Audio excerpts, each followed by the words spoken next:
Chapter 8. Don't Panic. The children ran into the crop fields. Trig knew where the spaceport was relative to his house. It was on the far side of Eadleton. Trig could get there without actually entering the city. Instead, skirting around the edge of town was a better option. That way, he and Tenna could stay hidden in the farm fields. Tenna allowed Trig to lead the way, since she did not know the region. "Who are those guys? Why are they after you?" Trig asked. "I don't know," Tenna replied. "They just showed up at the dormitory yesterday afternoon, or I guess it would be yesterday morning for you, waving around some weird scanner thing. They pointed it at me, it made a noise like a swarm of bugs. That was when they tried to take me." "Tried?" Trig repeated. Tenna shuddered. "I ran a lot. They chased me, so I ran until I ran into you." The children reached the top of a hill. Trig shielded his eyes from the sun and looked around, trying to spot the spaceport. Tenna also observed her surroundings, but she was confused. "Where are we?" she asked. "This doesn't look like any place on Lightwater." "Like we said, you're on Eadleton," Trig told her. "You seriously don't know what moon you're on?" "I guess," Tenna replied. "Pentua said that's why I got sick. She said Lightwater's a bigger moon than Eadleton. It's got higher gravity and a denser atmosphere, whatever that means." Then Tenna gasped and held her hand to her mouth. She pointed behind her, and Trig spotted movement among the tall crops. "They've started looking for us," Trig groaned. "What do we do?" Tenna said. "Ponico and the R4 team," Trig replied. "R4? "Mercenaries," Trig told her.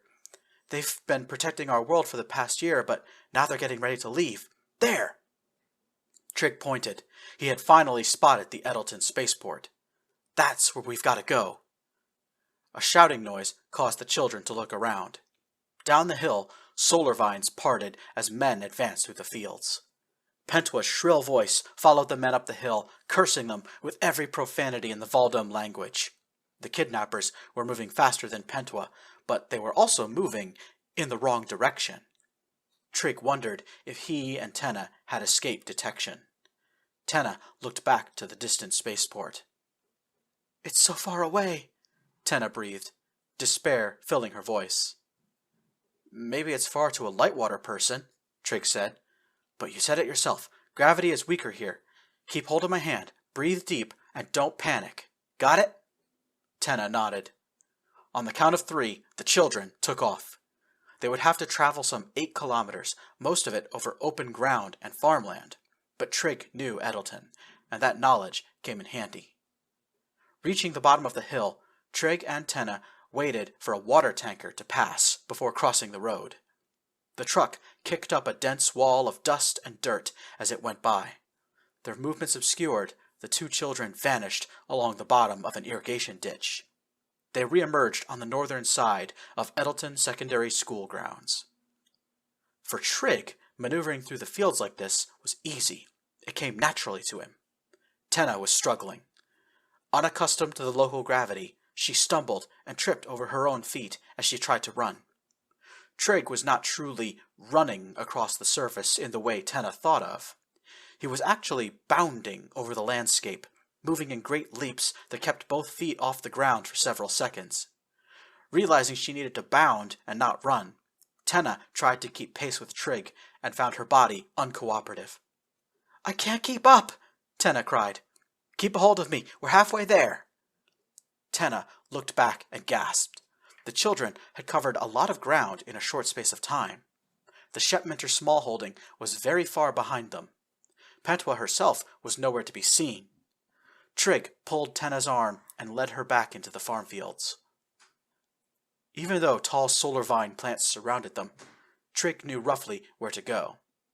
Living on Eadleton for the past 13 years gave Trig a knowledge of the ground. He felt Tenna tighten her grip on his hand, and his heart jolted, making him skip a breath. "This way, come on!" At the Eadleton spaceport, the 7 mercenaries of the R4 group were doing maintenance on their starship, the Resonance Cascade. Ponico and Captain Cantor were having a conversation about yesterday's events. I'm worried about all this, Cantor said. As soon as you can, I want you to bring the girl to us. We'll take her to your soothsayer friend on the home world. Are you sure? Panico replied, stroking his beard with an apprehensive look. Shouldn't we look for a new contract? Cantor narrowed his eyes and replied coldly, Old man, I have not forgotten about where you come from. I know exactly who you are and what you used to be. Whatever happened here is some kind of ghost from the past. Your past. I am not comfortable getting us another contract until I know it won't interfere with our work. The captain put a hand on Panico's shoulder. Talk to that local woman again. Convince her to let us have the girl. As soon as she's aboard, we leave. At that moment, both men were distracted by several loud noises. Trig and Tenna bounded onto the roof of a nearby shed, and then Trig jumped over the barbed wire fence surrounding the spaceport. He cleared the fence with room to spare and stuck the landing on the other side. Then he turned around to face Tenna. Jump! Trig yelled. I'll catch you! Tenna just barely made it over the razor wire. Her skirt got snagged on the barbed wire and tore loudly. Tenna tumbled to the ground, screaming. Trig caught her, falling to his knees from the effort. Panico and Captain Cantor both startled with alarm as the children scrambled to their feet and ran toward the mercenaries. You've got to help us, Trig shouted. The kidnappers are after us. They're coming for Tenna. Panico, you just got yourself some bonus pay. Captain Cantor raised his voice. Everyone aboard and spool up the engines. Trig and Tenna jogged toward the boarding ramp. Selborne dropped a kit of mechanics tools and stood to one side, allowing the kids to pass. She looked around at the spaceport terminal and said, Hey, you see those guys over there? 70 yards ahead, fourth building on the right. Those don't look like spaceport officials to me. Selborne pointed at the terminal building.